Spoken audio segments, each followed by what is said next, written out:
आशंका राय। बुलेटिन की शुरुआत इस वक्त की बड़ी खबर से करेंगे। दिल्ली से यह बड़ी खबर सामने आ रही है, जहां पर लड़की को कार में खींचने की कोशिश की गई है। पांडव नगर में 19 साल की लड़की को कार में खींचने की कोशिश की गई। कार में बैठने से मना करने पर लड़की पर तेजाब फेंकने की भी धमकी दी गई है। कार में खींचने के दौरान लड़की घायल हुई है और लड़की को अस्पताल में भर्ती करा दिया गया है। दिल्ली पुलिस ने मामला दर्ज कर पूरे मामले पर जांच शुरू कर दी है। एएनआई के हवाले से इस वक्त की बड़ी खबर आपको बता रहे हैं।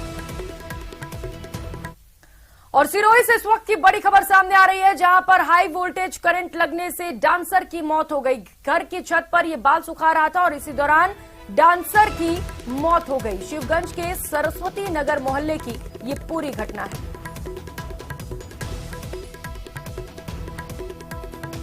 तो डांसर की मौत हो गई है। बताया जा रहा है कि शादी समारोह में या कोई फंक्शन होता था तो वहां पर जाकर ये डांस करता था। घर की छत पर ये बाल सुखाने गया हुआ था और इसी दौरान हाई वोल्टेज करंट लगने से इसकी मौत हो गई।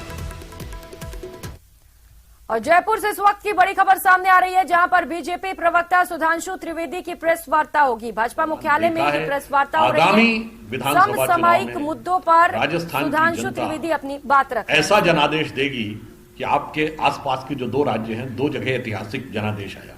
एक तरफ है उत्तर प्रदेश, जहां 40 वर्ष से कभी किसी को बहुमत नहीं मिला था और 1985 छोड़ दें तो 50-55 साल से कभी कोई सरकार लौट के नहीं आई थी। हम शानदार बहुमत के साथ वापस आए, कि इतिहास रचा। एक तरफ है गुजरात, जिसने 75 साल का सबसे बड़ा इतिहास रचा। तो हमें पूर्ण विश्वास है कि राजस्थान की जनता भारतीय जनता पार्टी के पक्ष में ऐसा अभूतपूर्व जनादेश देगी जो गुजरात और उत्तर प्रदेश से भी अधिक अनूठा साबित होगा। और इसके लिए हम राजस्थान की जनता से यह आह्वान करते हैं कि आप आइए, सुख शांति समृद्धि को पुनः स्थापित करने के लिए और प्रधानमंत्री श्री नरेंद्र मोदी जी के नेतृत्व में भारत इस अमृत काल में महान भारत बनने के जिस पथ पर आगे बढ़ रहा है, उसमें आइए और अपनी गौरवशाली परंपरा के अनुरूप नई भूमिका निभाइए और राजस्थान के गौरव के सूर्य को जो कांग्रेस की सरकार की काली छाया ने ढक लिया है, उसे अलग हटाकर सब मिलकर आगे बढ़िए। अटल जी की पंक्ति के साथ समाप्त करता हूं कि भरी दोपहरी में अंधियारा, जो राजस्थान के लिए लागू होती है। भरी दोपहरी में अंधियारा, सूरज परछाई से हारा। भरी दोपहरी में अंधियारा, सूरज परछाई से हारा। अंतरतम का नेह निचोड़े, बुझी हुई बाती सुलगाएं, आओ मिलकर दिया जलाएं। तो सारी जनता से हम आह्वान करते हैं, मिलकर भारतीय जनता पार्टी के साथ आकर पुनः राजस्थान के गौरव और विकास का दीपक जलाएं। धन्यवाद। सुधांशु जी, मंदिरों के मामले को लेकर, हिंदुत्व के मामले को बीजेपी काफी अग्रेसिव रहेगी। राजस्थान में कई मंदिर जो है वो सरकार के मौजूदा कांग्रेस सरकार में टूटे। अभी हाल ही में अजमेर में देवनारायण मंदिर की दीवार जो है वो ढा दी गई। समाज ने आंदोलन किया, लेकिन बीजेपी एक बड़ा आंदोलन खड़ा नहीं कर रही। देखिए, आपने जो बात कही, हमेशा किसी भी धार्मिक स्थल मंदिर के साथ कोई भी विषय होता है, भारतीय जनता पार्टी पूरी प्रखरता के साथ खड़ा होती है। हां, हमें और उनमें अंतर है। श्री राम जन्मभूमि का इतना बड़ा आंदोलन था, हमने कभी नहीं कहा मंदिर हम बनाएंगे। हमने कहा मंदिर श्री राम जन्मभूमि न्यास और संत बनाएंगे। हमारा काम उसका समर्थन करना और मार्ग प्रशस्त करना है। ऑन द कॉन्ट्रेरी, कांग्रेस के तत्कालीन प्रधानमंत्री श्री पीवी नरसिम्हा राव ने कहा था, तथाकथित बाबरी मस्जिद हम बनाएंगे। उत्तर प्रदेश के उस समय के मुख्यमंत्री मुलायम सिंह यादव जी ने कहा था, तथाकथित बाबरी मस्जिद हम बनाएंगे। ये होता है सांप्रदायिक राजनीति, और जो हम करते हैं धर्म। और चलिए रुक कर लेते हैं एक और बड़ी खबर का। टोंक जिले से यह बड़ी खबर मिल रही है, जहां पर टोडी गांव में युवक ने आत्महत्या कर लिया। आज सुबह 5 बजे उसका शव पेड़ पर लटका मिला। मौके पर टोडी चौकी प्रभारी पहुंचे और फिलहाल पूरे मामले पर जांच की जा रही है। शव को अस्पताल की मोर्चरी में रखवा दिया गया है, जहां से शव का पोस्टमार्टम कराया जाएगा।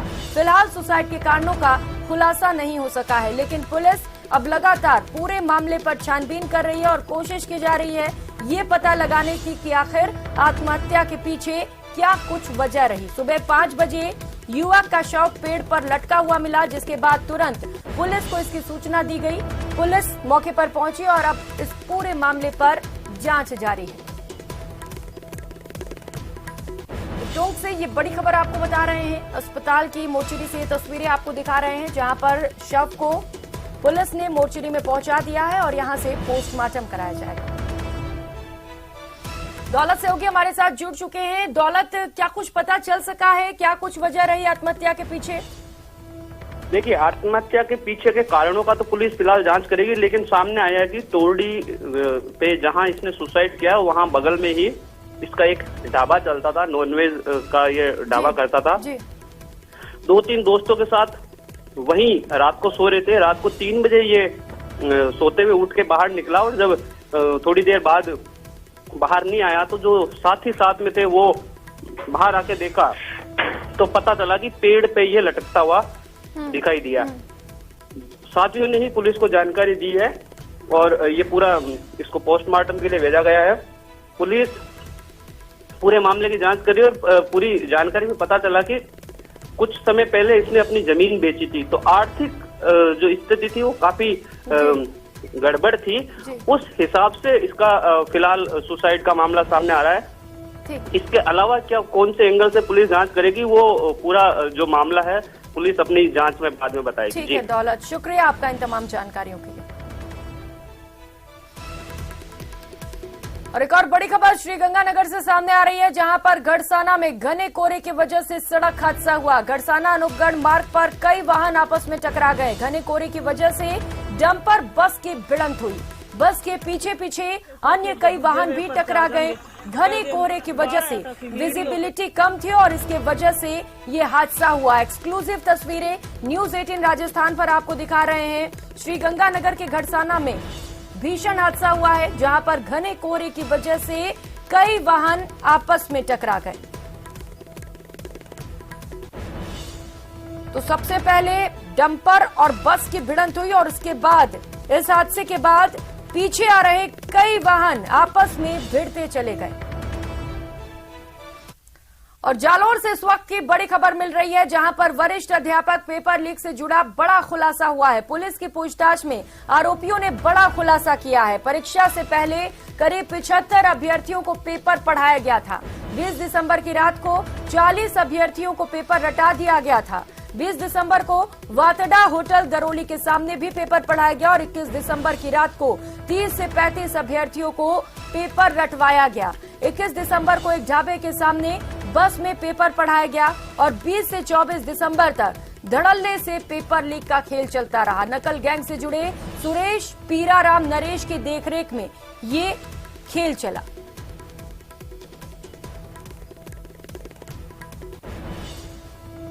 और चलिए रुक कर लेते हैं इस बीच एक और बड़ी खबर का। कोटा से इस वक्त की बड़ी खबर मिल रही है, जहां पर पेपर लीक के बाद एक्शन मोड में इस वक्त प्रशासन है। VMOU ने इस पर बड़ा एक्शन लिया है। वाइस चांसलर ने जांच कमेटी का गठन किया है। हिंदी साहित्य का पेपर वायरल होने की जांच की जाएगी। परीक्षा सेंटर्स पर ये टीम जाकर पूरे मामले पर पड़ताल करेगी। आखिर ये पेपर लीक कैसे हुआ, कौन लोग इसके पीछे थे, कब हुआ, क्या वजह रही इसके पीछे, इन तमाम एंगल्स पर जांच की जाएगी। तो वीसी इस पूरे मामले को लेकर एक्शन मोड पर नजर आए। उन्होंने जांच कमेटी का गठन किया है, जो अब डिटेल जांच इस पूरे मामले पर करेगी। बता दें, पेपर होने से पहले ही इसका पेपर सोशल मीडिया पर वायरल हो गया है।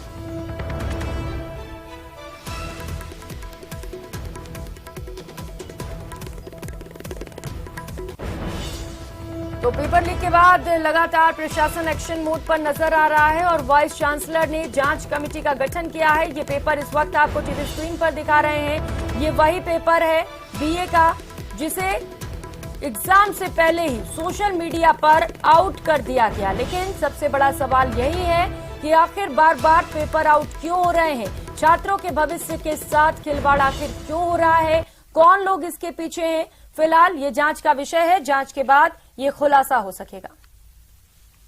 मेरे रीजनल डायरेक्टर ने मुझे जानकारी दी कि जोधपुर संभाग में इस प्रकार की चर्चा और पेपर इंस्टाग्राम पे कहीं आया है।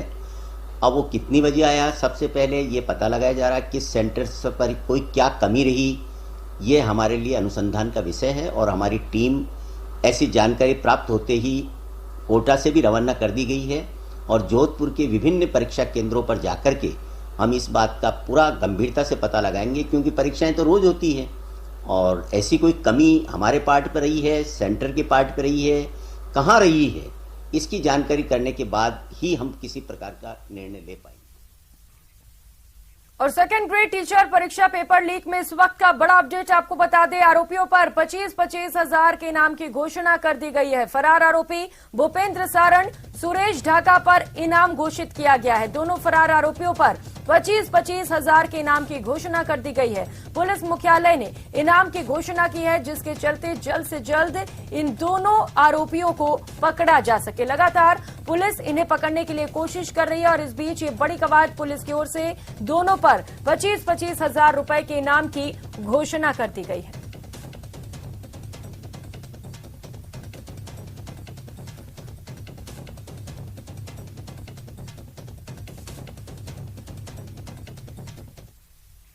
और चलिए बात कर लेते हैं मौसम की। मौसम को लेकर इस वक्त का बड़ा अपडेट आपको बता दें। झुंझुनू की बात करें तो यहां पर सर्द का सितम लगातार जारी है। सुबह से ही घना कोहरा छाया हुआ है। कोहरे की वजह से वाहन चालकों को दिक्कतों का सामना करना पड़ रहा है। घने कोहरे के कारण दिन में ही वाहन चालक जो हैं वो हेडलाइट का इस्तेमाल कर रहे हैं। आज का न्यूनतम तापमान पिलानी मौसम केंद्र पर 2.7 डिग्री सेल्सियस दर्ज किया गया। वहीं मौसम विभाग की ओर से ऑरेंज अलर्ट भी जारी किया गया है। शीतलहर चलने की चेतावनी दी गई है। लोग सर्दी से बचने के लिए अलाव का सहारा लेते हुए नजर आ रहे हैं।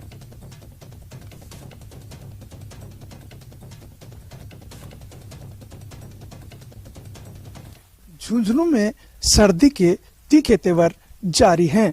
आज सुबह का न्यूनतम तापमान 2.7 दर्ज किया गया है। वहीं आज मौसम विभाग की ओर से घने कोहरे और अति शीतलहर की चेतावनी देते हुए ऑरेंज अलर्ट जारी किया गया है। झुंझुनू में आज अल सुबह से ही घना कोहरा छाया हुआ है। कोहरे की वजह से वाहन चालकों को खासी दिक्कतों का सामना करना पड़ रहा है। वाहन चालकों को हेडलाइट जलाकर अपना रास्ता तय करना पड़ रहा है। वहीं कोहरे और ओस के कारण रबी की फसल को फायदा होगा। किसानों का मानना है कि अगर कोहरा यूं ही बरकरार रहा और ओस आती रही तो उनकी फसलों को फायदा होगा। साथ ही कृषि विभाग की ओर से भी किसानों के लिए अलर्ट जारी किया गया है कि जिस तरह से शीतलहर चल रही है उससे पाला पड़ने की संभावना है, तो उसको लेकर कृषि विभाग है वो किसानों को जागरूक कर रहा है कि किस तरीके से पाले से अपनी फसलों को बचाए। करसन सिंह शेखावत, न्यूज 18 राजस्थान, झुंझुनू। तो प्रदेश भर में कड़ाके की ठंड का दौर लगातार जारी है। अब हर दिन के साथ तापमान में और गिरावट दर्ज की जा रही है। आज भी प्रदेश के कई इलाकों में घना कोहरा छाया रहा। खासतौर पर बीकानेर, जयपुर, भरतपुर और कोटा संभाग के कुछ इलाकों में सुबह के समय घना कोहरा देखने को मिला। राजधानी जयपुर में भी कड़ाके की ठंड लगातार जारी है। बीती रात इस सीजन की सबसे सर्द रात रिकॉर्ड की गई। मौसम विभाग के मुताबिक राजधानी में बीती रात 4.6 डिग्री सेल्सियस तापमान दर्ज किया गया। आलम यह है कि शहर के बाहरी इलाकों में भी बर्फ जमी रही। जानकारी के अनुसार कालवाड़ रोड इलाके में कई वाहनों पर आज बर्फ की चादर नजर आई।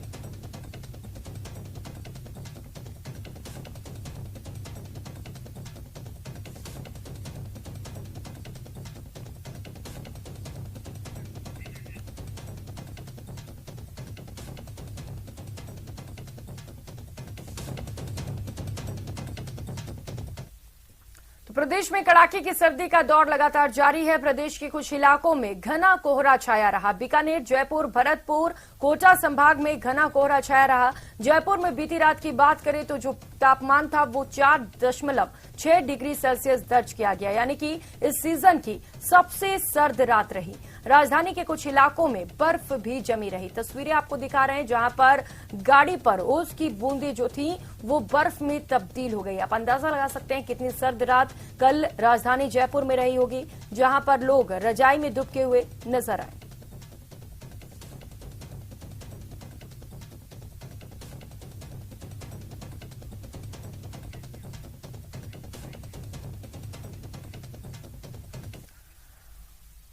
और सहयोगी सौरभ गृहस्थी इस वक्त सीधे हमारे साथ जुड़ चुके, उन्हीं के पास चलेंगे, मौसम के हालात जानेंगे। सौरभ, क्या कुछ अपडेट मौसम को लेकर, क्योंकि जो तस्वीरें हम देख पा रहे हैं, जो ओस की बूंदें हैं वो भी बर्फ में तब्दील हो चुकी हैं।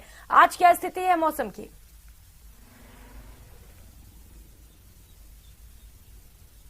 जी बिल्कुल, देखिए सही मायनों में कड़ाके की ठंड जो है वो प्रदेश में अब जाकर शुरू हुई है। आमतौर पर दिसंबर के आखिरी सप्ताह में ये देखने को मिलता है कि टेम्परेचर जो है वो रिकॉर्ड स्तर पर गिरते हैं, लेकिन इस बार जनवरी के पहले सप्ताह में इस प्रकार का मौसम जो है वो देखने को मिल रहा है। और अब लगातार हर इलाके में, प्रदेश के तमाम इलाकों में टेम्परेचर जो है वो लगातार नीचे जा रहे हैं। खासतौर पर शेखावटी इलाके में, चाहे बात चूरू की हो या फतेहपुर की हो, जहां पर माइनस में जो है वो टेम्परेचर पहुंच चुका है। इसके अलावा पश्चिमी राजस्थान के तमाम इलाकों में जो है वो सर्दी जो है वो कड़ाके की पड़ रही है। साथ ही भीलवाड़ा, अलवर, कोटा संभाग के कुछ इलाके हैं, वहां पर भी कड़ाके की दौर जो है वो लगातार जारी है। मौसम विभाग का कहना है कि अगले 2 दिन इसी प्रकार का मौसम जो है वो रहेगा। रात के टेम्परेचर तो गिरेंगे ही, लेकिन दिन भी काफी ठंडा जो है वो रहने वाला है। और कोल्ड वेव की चेतावनी जो है वो मौसम विभाग द्वारा दी गई है। मौसम विभाग का कहना है कि चूंकि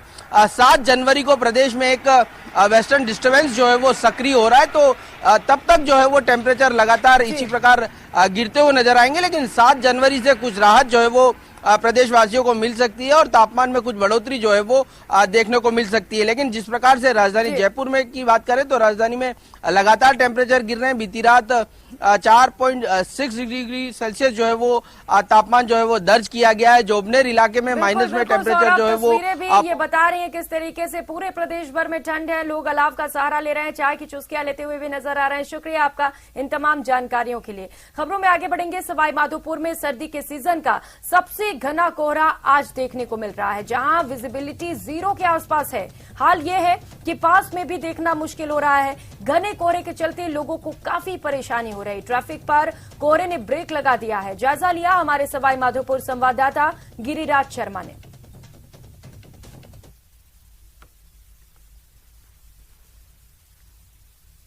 सवाईमाधोपुर जिले में आज सर्दी के सीजन का सबसे घना कोहरा नजर आ रहा है। कल सुबह से ही सवाईमाधोपुर जिले में इतना घना कोहरा है कि विजिबिलिटी बिल्कुल खत्म सी हो गई है। आप इस वक्त देख सकते हैं, हम इस वक्त खड़े हुए हैं सवाईमाधोपुर जिले से गुजरने वाले लालसोट कोटा मेगा हाईवे पर, और मेगा हाईवे पर आप देख सकते हैं कि जो वाहन है वो बिल्कुल रेंग कर चल रहे हैं। दूर तक जो विजिबिलिटी है वो बिल्कुल खत्म हो गई है। 2 पहिया वाहन हो या चौपहिया वाहन हो, चौपहिया वाहनों को, इनको सभी को जो अपनी हेडलाइट है वो हेडलाइट चला करके सफर तय करना पड़ रहा है। हम कुछ वाहन चालकों से बात करने की कोशिश करेंगे कि कोहरे में उनको किस तरीके की दिक्कतों का सामना करना पड़ रहा है। कोहरा किस तरीके का है अभी? बहुत ही ज्यादा कोहरा पड़ा हुआ है और बहुत ही ज्यादा दिक्कतों का सामना करना पड़ रहा है। और सवाई माधोपुर में बहुत ही ज्यादा कोहरा हो रहा है, रोड पे कुछ दिख नहीं रहा है। गाड़ी चलाने में दिक्कतें बहुत गाड़ी चलाने में बहुत दिक्कत आ रही है। सड़क वगैरह दिख रही है? सड़क दिख रही है लेकिन कम दिख रही है। गाड़ी आ रही है लेकिन लाइट जला के चलना पड़ रहा है। तो आप देख सकते हैं कि सड़क पर जो विजिबिलिटी है वो बिल्कुल कम हो गई है। सड़क पर जो आप देख सकते हैं कितना घना कोहरा है, और घने कोहरे को देखते हुए जो सड़क पर चलने वाली जो यातायात है उसकी संख्या में भी कमी देखने को मिल रही है। और इस घने कोहरे के चलते जो सर्दी है उस सर्दी का भी असर बढ़ गया है। लोग गर्म कपड़ों में लिपटे हुए नजर आ रहे हैं, और मौसम विशेषज्ञों का मानना है कि ऐसा ही मौसम आगामी और दिनों तक भी चलने वाला है। गिरिराज शर्मा, न्यूज 18, सवाई माधोपुर। तो वहीं दौसा में भी आज कोहरे का व्यापक असर देखने को मिल रहा है। कोहरे के चलते जनजीवन बुरी तरह से प्रभावित है। रेल हो, सड़क यातायात हो, सभी पर असर पड़ा है। कोहरे के कारण ट्रेनें काफी धीमी गति से चल रही हैं, जिसके कारण गंतव्य तक निर्धारित समय से देरी से पहुंच रही हैं। इधर कोहरे का सड़क यातायात पर भी प्रभाव पड़ा है। हाईवेज पर वाहनों की गति काफी धीमी नजर आ रही है। सुबह 10 बजे तक घना कोहरा देखा गया। पिछले कुछ दिनों से शहरी क्षेत्र में कोहरा कम दिखाई देता था, लेकिन आज दौसा शहर भी पूरी तरह से कोहरे की आगोश में नजर आया। वहीं ग्रामीण क्षेत्रों में कोहरे का असर व्यापक था। विजिबिलिटी कम होने से वाहन चालकों को भारी असुविधा का सामना करना पड़ा। दिनचर्या में बहुत प्रभावित हो गई है। पहले हम 7:30 बजे से 8 बजे के बीच में निकल जाते थे काम के लिए, लेकिन आज 10:30 बज चुके हैं। लेकिन कोहरे से विजिबिलिटी इतनी कम है कि 5 मीटर का भी हमको दिखाई नहीं दे रहा। और गाड़ी में देखो मेरी हालत देख सकते हो, बुरी तरीके से मेरी हालत हो रही है। और मेरे को टाइम पे पहुंचना है, ऑफिस के लिए जाना है, लेकिन मैं पहुंच नहीं पा रहा। तो वहीं कोटपुतली के शाहपुरा, रिनवाल, जुबनेर समेत कई इलाकों में कड़ाके की ठंड से जनजीवन प्रभावित रहा। आज जुबनेर में -4, रेनवाल में -3, शाहपुरा में 8 डिग्री तापमान दर्ज किया गया। ठंडी हवाओं ने लोगों की कपकपी छुड़ा दी है।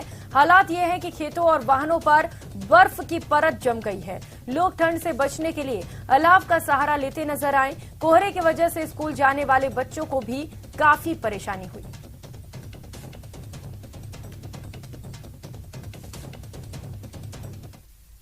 उधर टोंक समेत पूरे प्रदेश में शीतलहर का कहर जारी है। जिले में आज दूसरे दिन जबरदस्त कोहरा छाया हुआ। कोहरे और सर्दी के चलते लोग घरों में दुबके हैं। लोग अलाव का सहारा ले रहे हैं। साल 2015 के बाद 3 जनवरी की रात सबसे सर्द रात रही। रात का तापमान 4 डिग्री और दिन का तापमान 19 डिग्री दर्ज किया गया। कोहरे का असर सबसे ज्यादा जयपुर कोटा नेशनल हाईवे पर दिखा। यहां हाईवे पर चलने वाले वाहनों को हेडलाइट जलाकर वाहन चलाने पड़ रहे हैं। तो वहीं देश की राजधानी दिल्ली में कोहरे का असर जारी है। पहाड़ों में भारी बर्फबारी के कारण मैदानी इलाकों में कड़ाके की सर्दी पड़ रही है। मौसम विभाग के मुताबिक अभी कुछ दिन तक कड़ाके की ठंड का दौर जारी रहेगा। अगले कुछ दिन शीतलहर के कारण घना कोहरा रहने की संभावना है। मौसम विभाग ने लगातार 3 दिन के लिए येलो अलर्ट जारी किया है। दिल्ली का तापमान सामान्य से 3 डिग्री कम दर्ज किया गया। उत्तर भारत समेत देश की राजधानी दिल्ली में सर्दी का सितम बढ़ गया है। बीते 24 घंटे इस सीजन के सबसे ठंडे दिन बताए जा रहे हैं। भारतीय मौसम विभाग के मुताबिक पहाड़ों पर हो रही बर्फबारी और बर्फीली हवाओं के चलते उत्तर भारत समेत राजधानी दिल्ली में आने वाले दिनों में सर्दियां और बढ़ जाएंगी। भारतीय मौसम विभाग के मुताबिक दिन में छाए घने कोहरे और काले बादलों के चलते लगातार सर्दी का सितम जारी रहने की उम्मीद है। राजधानी दिल्ली की बात करें, उत्तर प्रदेश की बात करें, राजस्थान की बात करें, पंजाब, ये तमाम ऐसे राज्य हैं जहां न्यूनतम पारा 5 के आसपास रहा, जबकि अधिकतम तापमान 16 डिग्री सेल्सियस के से ज्यादा रहा है। भारतीय मौसम विभाग के मुताबिक बर्फीली हवाओं और बर्फबारी के चलते शीतलहर की संभावना जताई जा रही है। ऐसे में मौसम विभाग ने न सिर्फ लोगों को सचेत रहने को कहा है, बल्कि ऑरेंज अलर्ट भी जारी किया है। इस वक्त हम दिल्ली के विजय चौक पर मौजूद हैं। आप देखेंगे किस तरीके से दिन में भी कोहरा छाया हुआ है और बादल छाए हुए हैं। हालांकि नए साल पर थोड़ी राहत जरूर मिली थी, लेकिन अगले 4-5 दिनों तक उत्तर भारत में ऐसी स्थिति रहने की मौसम विभाग ने संभावना जताई है। चाहे मध्य प्रदेश हो, पंजाब हो, राजस्थान हो, हरियाणा हो, इन सभी जगह न्यूनतम तापमान 2 से 6 डिग्री सेल्सियस रहने के आसार हैं। जबकि इन सभी जगह जो कोहरा है उसके चलते लोगों को बेहद परेशानी हो रही है। ऐसे में न सिर्फ मौसम विभाग ने येलो अलर्ट जारी किया है, बल्कि लोगों को स्वास्थ्य के प्रति सचेत रहने की भी उम्मीद की है। कैमरा पर्सन बीनू के साथ शिवम प्रताप, न्यूज़ 18।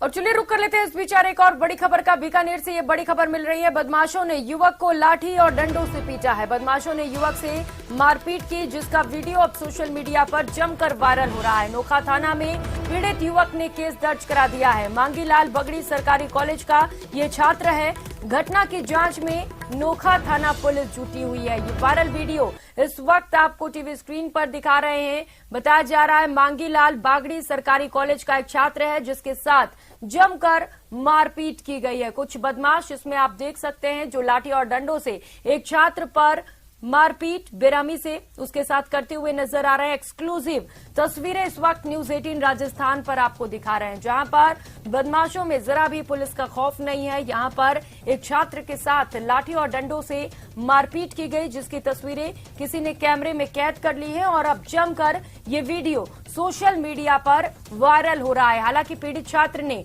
पुलिस में से लेकर शिकायत भी दर्ज करा दी है और अब पुलिस पूरे मामले पर छानबीन में जुटी हुई है। पुलिस ये पता लगाने की कोशिश कर रही है कि कौन कौन लोग इसमें शामिल हैं और उनकी गिरफ्तारी के लिए भी कोशिश की जा रही है। तो बीकानेर से ये तस्वीरें सामने आई है जहां पर कुछ बदमाशों का आतंक देखने को मिला है। छात्र के साथ जमकर मारपीट की गई है, जिसकी ये तस्वीरें इस वक्त आप देख रहे हैं। जमकर ये वीडियो सोशल मीडिया पर वायरल हो रहा है।